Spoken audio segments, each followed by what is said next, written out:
राज्य के स्वामित्व वाली दामोदर घाटी निगम के तहत दुर्गापुर थर्मल पावर स्टेशन में 800 मेगावाट की एक नई इकाई होगी। विस्तारीकरण के लिए डीवीसी की जमीन पर कब्जाधारियों को बेदखल करने का अभियान शुरू हो गया है। बुधवार को अधिकारियों ने वार्ड नंबर 37 के खटालपाड़ा में बुलडोजर से बेदखली की कार्रवाई की। शुक्रवार को बीजेपी विधायक लक्ष्मण घोरोई ने झुग्गीवासियों के साथ दुर्गापुर थर्मल पावर स्टेशन के सामने विरोध प्रदर्शन किया। उन्होंने कारखाने के विस्तार के लिए भी समय निर्धारित किया। उन्होंने कहा कि 3 महीने तक किसी को बेदखल नहीं किया जाना चाहिए। अगर कोई बुलडोजर लेकर खाली कराने जाएगा तो वह बुलडोजर के सामने खड़ा हो जाएगा। उन्होंने राज्य सरकार पर हमला बोलते हुए कहा कि फैक्ट्री के विस्तार के लिए जमीन चाहिए, लेकिन झुग्गी झोपड़ी वाले कहां जाएंगे। राज्य सरकार के पास बहुत सारी जमीन पड़ी है। हमने कहा था कि हम उस जमीन पर केंद्रीय रिकॉर्ड योजना के तहत घर बनाएंगे, लेकिन राज्य सरकार जमीन नहीं दे रही है, इसलिए गरीब लोग असहाय स्थिति में हैं। डीवीसी अधिकारी कह रहे हैं कि घर तोड़ दिया जाएगा, लेकिन मैं कहने आया हूं कि समय देना होगा और मुआवजा भी देना होगा। मैंने 3 महीने का समय मांगा है। 3 महीने तक कोई भी अंदर ना आए। यदि मैं 3 महीने के भीतर क्षेत्र खाली करना चाहता हूं तो मैं करूंगा। मैं बुलडोजर के सामने खड़ा रहूंगा। मैं पुनर्वास जमीन के लिए डीवीसी के चेयरमैन और दुर्गापुर के जिला गवर्नर से भी बात करूंगा। राज्य के मंत्री प्रदीप मजूमदार ने तंज कसते हुए कहा, इसके पहले भी उनके सांसद ने बुलडोजर के सामने खड़े होने की बात कही थी, लेकिन ऐसा नहीं देखा गया। केंद्र सरकार की एजेंसी फिर से काम कर रही है और यहाँ उनकी पार्टी के प्रतिनिधि बुलडोजर के सामने खड़े होने की बात कर रहे हैं, लेकिन फैक्ट्री राज्य की जमीन पर है। वे उस जमीन की रक्षा नहीं कर सके। यह समस्या उनकी बेईमानी के कारण है। संस्था के उप महाप्रबंधक समीर कुमार शाह ने कहा कि जो मांगे हमसे की गई है उन्हें उच्च अधिकारियों तक पहुंचाया जाएगा। संस्था के उप महाप्रबंधक समीर कुमार शाह ने कहा कि जो मांगे हमसे की गई है उन्हें उच्च अधिकारियों तक पहुंचाया जाएगा। निर्देश के मुताबिक कार्रवाई की जाएगी। दुर्गापुर से मेरा नाम शिवचंद्र मल्लिक है। मैं दुर्गापुर का रहने वाला हूं। मेरा कहने का मतलब है, मैं सरकार से यही निवेदन करता हूं, आप प्लांट बनाइए। बनाने के लिए आपको कोई रुकावट नहीं दे रहा है, लेकिन जो यहाँ निवासी है, झोपड़ी वाला है, सबके पास कोई जमीन जायदाद नहीं है। जिसके पास नहीं है, जिसका रहने का अधिकार माने कोई उच्चार नहीं है, उसके लिए आप कम से कम सोचिए कि वो इंसान कहाँ जाएगा अपने फैमिली को लेकर। आज आप अच्छी तरह जानते हैं कि आज प्राइवेट में क्या हम पुनर्वासन चाहिए। हम लोग पुनर्वासन नहीं मिलने से हम लोग का कोई उपाय नहीं है। हम लोग को यदि जमीन नहीं मिलेगा तो हम लोग को सुसाइड करने पर बाध्य है। हम लोग सुसाइड करने को बाध्य है। हम लोग कोई उपाय नहीं है। हम लोग का हम लोग का रोजगार नहीं है। हम लोग को एक आदमी कमाने वाला, 4 आदमी खाने वाला है, तो हम लोग कहाँ जाएंगे। हम लोग को जाने के लिए भी तो कुछ चाहिए।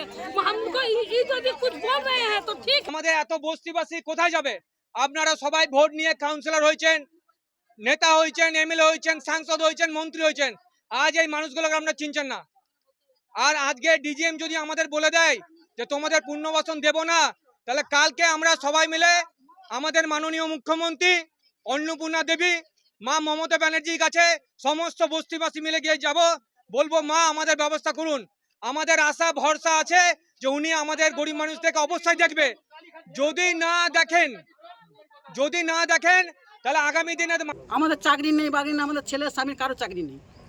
আমরা এই বিষয়গুলো জানিয়েছেন নেতা? সবাইকে জানিয়েছি। কেউ আমাদেরকে মানে কোনো ইয়ে করেনি, হেল্প করেনি। সবাইকে জানিয়েছি, হ্যাঁ, চিঠি পাঠিয়েছি, সব কিছু বলেছি। কেউ আমাদের পাশে দাঁড়ায়নি এসে পারে, একমাত্র এই ভাইটি ছাড়া। কি করবেন? কিছু করবো না। হয় আমাদের পুনর্বাসন চাই, না হলে দিদির কাছে কালকে যাব।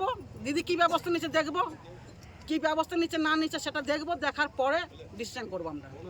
আপনার নাম? আমার নাম পূর্ণিমা রায়। সে 500 হোক, 200 হোক, 400 হোক, 900 সবার জন্য একই রুল হবে।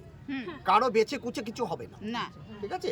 তো আমরা সমস্ত এইগুলো আমাদের সাথে আজকেও সকালে মিটিং হয়েছে, কালকেও মিটিং হয়েছে, প্রতিদিনই এই নিয়ে এখন মিটিং হচ্ছে।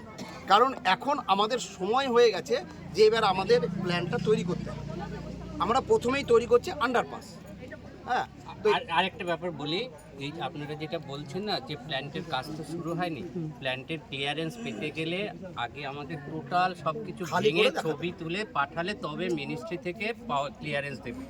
তার আগে অনেক জমি জায়গা আছে, জমিগুলো দেওয়া হোক।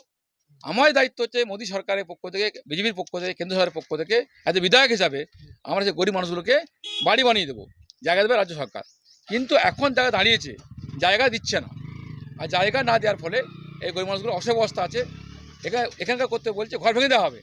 আমি বলতে এসেছিলাম যারা যে বক্তব্য আমাদের সময় দেওয়া হোক, আমি বলছি এদের সময় তো দিতেই হবে, কিন্তু এদের ক্ষতিপূরণ দিতে হবে, বাড়ি করতে পারে। গরিব মানুষ আছে, অনেক বয়স্ক আছে, অনেক বিপদের মধ্যে পড়ে, ওদের রোজগার নেই, বৃদ্ধা মায়েরা আছেন, গরিব মানুষরা আছেন, এদেরকে কিছু ক্ষতিপূরণ দিয়ে পরে যেন বাড়ি। বারংবার অপদার্থতা ঢাকার জন্যে কোত্থেকে জমি দেবেন, এটা তো বোঝা উচিত। কিন্তু গরিব মানুষদের প্রতি অন্যায় এটাও গ্রহণযোগ্য নয়।